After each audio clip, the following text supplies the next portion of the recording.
Ethanol मिश्रित पेट्रोलवरील उत्पादन शुल्क पूर्णपणे माफ. मोदी सरकारचा निर्णय सर्वसामान्यांना मोठा दिलासा. 22 ते 30% पर्यंत इथेनॉल मिश्रित पेट्रोल एक्साइज ड्युटी कक्षेबाहेर. महाराष्ट्रात मोसमी पाऊस लांबणीवर. आणखी 3 ते 4 दिवस लागणार. मुंबईतही अद्याप पावसाची एंट्री नाही, तर उपनगरामध्ये अंशतः ढगाळ वातावरण राहण्याची शक्यता. राज्यातील 15 जिल्ह्यांना येलो अलर्ट. पंतप्रधान मोदींच्या उपस्थितीत आज नीती आयोगाची बैठक. मुख्यमंत्री देवेंद्र फडणवीस दिल्ली दौऱ्यावर. थोड्याच वेळात बैठकीला सुरुवात होणार.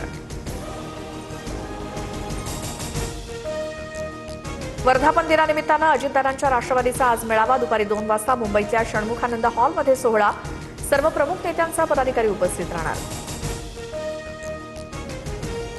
नाशिक महायुतीतील बंड थंड होण्याच्या मार्गावर. गोकुळ गीते नरेंद्र दराडेंना पाठिंबा देण्याची शक्यता. मुख्यमंत्री फडणवीस आणि उपमुख्यमंत्री शिंदेंच्या आक्षेपानंतर घडामोडींना वेग.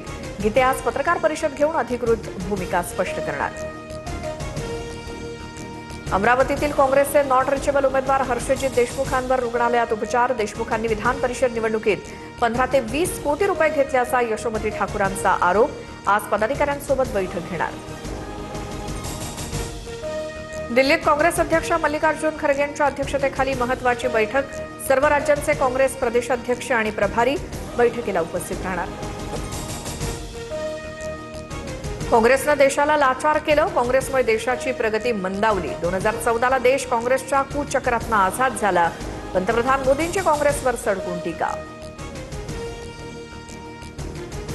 पंडित नेहरू आणि मोदींची तुलना होऊच शकत नाही. नेहरूंनी देशाची प्रतिष्ठा राखली, देश संघटित करण्याचं काम केलं. शरद पवारांचा हल्ला बोल, तर पंडित नेहरूंसोबत मोदींची तुलना करत नाही. फडणवीसांचं स्पष्टीकरण.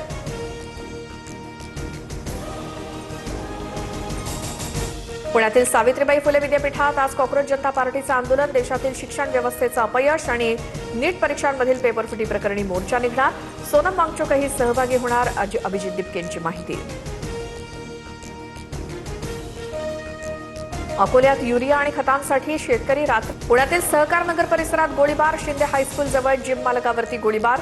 3 राऊंड फायर झाल्याची माहिती. 4 आरोपी पोलिसांच्या ताब्यात. दिल्लीच्या पश्चिम विहार भागातील जिममध्ये मध्यरात्री गोळीबार. लॉरेन्स बिश्नोई गँगनं सोशल मीडियावर पोस्ट करत गोळीबाराची जबाबदारी स्वीकारली. पोलिसांकडून तपास सुरू.